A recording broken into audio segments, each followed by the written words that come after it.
Hi once again, and a completely different subject. This time it's on a barometer.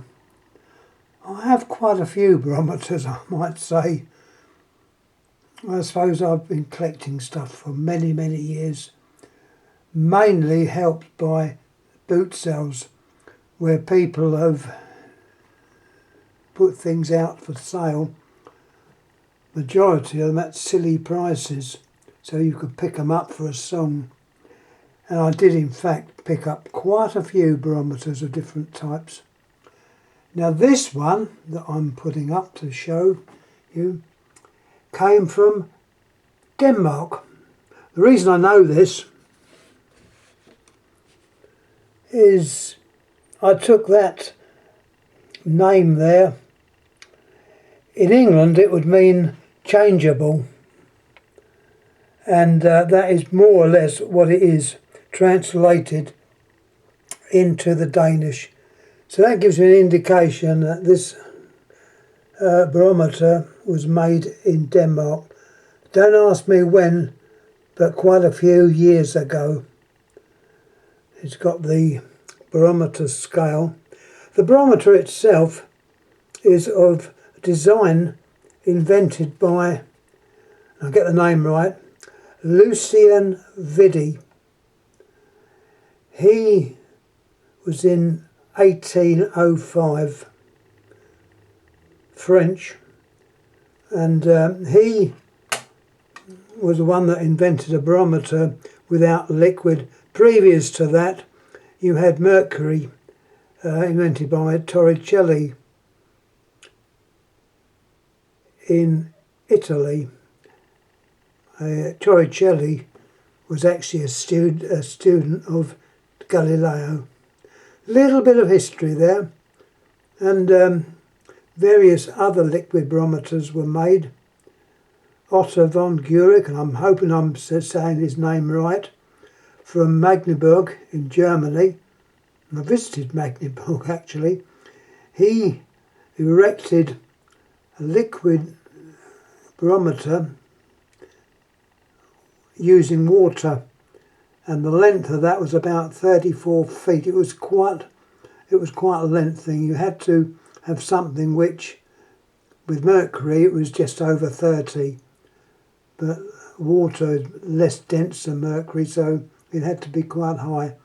And I understand he constructed it on the side of his house, and how he did it I don't know, but it said something about a mannequin appeared at the top when the weather was good, so obviously high pressure, the water column increased, and that was Otto von Guericke. He was also known for evacuating hemispheres or spheres which were held together as a vacuum, and a team of horses had a job to separate them. Just useless bits of information I've picked up over the years.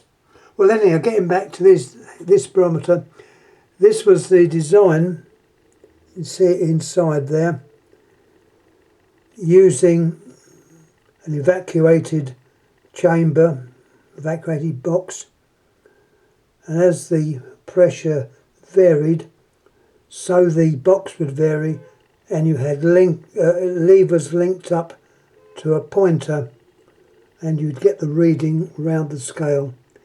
In England it would be in inches, but on the continent this is the scale they use. It's quite a popular scale actually, and at the moment that would be indicating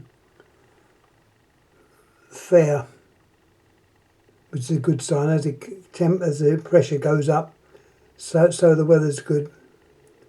It's actually got the name on the side as well. You have to look up the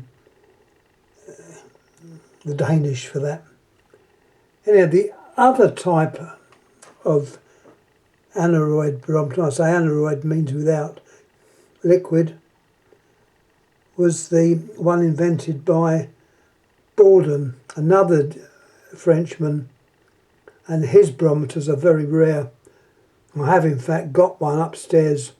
I didn't take it off the wall to show you, but the idea is the vacuum is in a curved tube, very similar to Borden pressure gauges as used on loads of equipment, steam and water. As the pressure increases, so the bend of the thing tends to straighten out, and that's linked to a pointer and you get a reading. In fact, there was a law thing between Vidi and Borden. I understand Vidi won, but as I say, Borden barometers are quite rare, and they're French as well. Anyhow, leaving that, let's go on to the thermometer. Here you'll see two scales. One you will all know, Celsius or centigrade. The other one you may not know, and that was named, I'm hoping I pronounced it right, Rumia. And he was a gentleman from France, 1683 to 1757. Yeah, and on a lot of French barometers, and also others made on the continent, his scale was often used. It's obviously not used today, but it is used on this one. And the freezing was 0, and 80, which is not shown on here, is boiling point. So 0 to 80, freezing, up to 80, boiling point. And freezing is obviously shared between that and Celsius or centigrade, whatever you like. And that's what that other reading is. So this is quite old. I don't know the age, as I said before. It's in wood, as you can see. I'm trying to see what the wood is, whether it's beech, I don't know. Someone out there will probably know. I know some of the timbers, but not all. It's quite well made. I'll show you the back of this.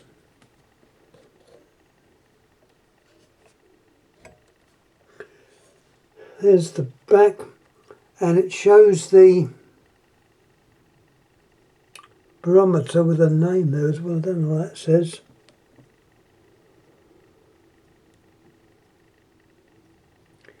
Yeah, it's a trademark there of the actual maker of the barometer. Don't know what that says. But these needed to be adjusted, and the adjusting screw, where's my little pointer? The adjusting screw is that one there, and what that does is to alter the position of the needle, because obviously if you lived at the top of a hill down a mine, the pressures would be entirely different.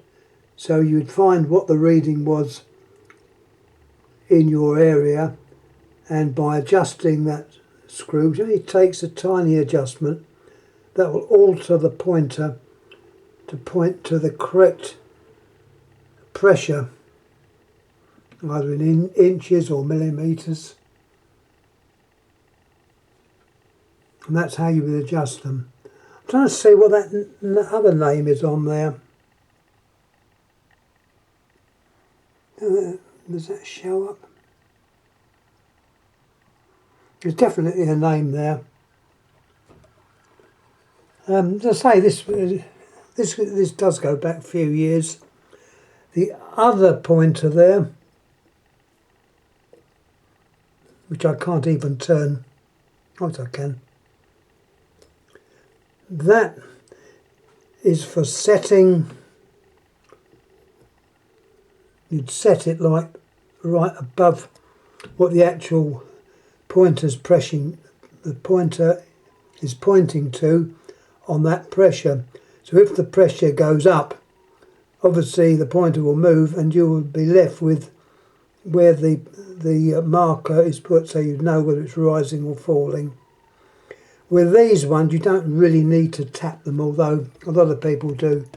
It seems to be a habit. Tapping used to be for the mercury barometers, because the little glass weights which were arranged above the mercury column would often stick. So just give them a gentle tap would free them, and you would see then whether the pressure was rising or falling. But that's on the other Chori-Teri type barometer. It uses mercury. Anyhow, that I think is more or less it. As I say, I can I try to talk about loads of things, but this is certainly on the barometer. Hopefully it explains a lot of things.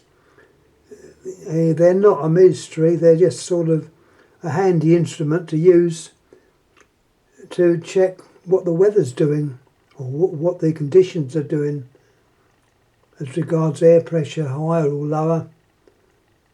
And normally when the changes are quick, the weather can be quite rough. I'll probably do other ones as well. I've got a couple of stick barometers. They're another type that uses mercury. And a nice one I picked up many years ago when I was a kid. I'll go back to when I was a kid. I was a teenager then, I think. I can't think of the name. It was made by Negretti and Zambra, which was a stick barometer which was supplied to weather stations.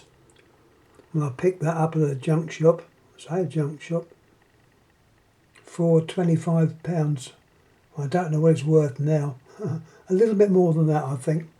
Anyhow, before I drift into reams of talk and rambles, I will close now. So if anyone wants, hopefully there's a bit of advice there on barometers. Obviously, if you've got the mercury type, which is not this type, they should always be kept upright.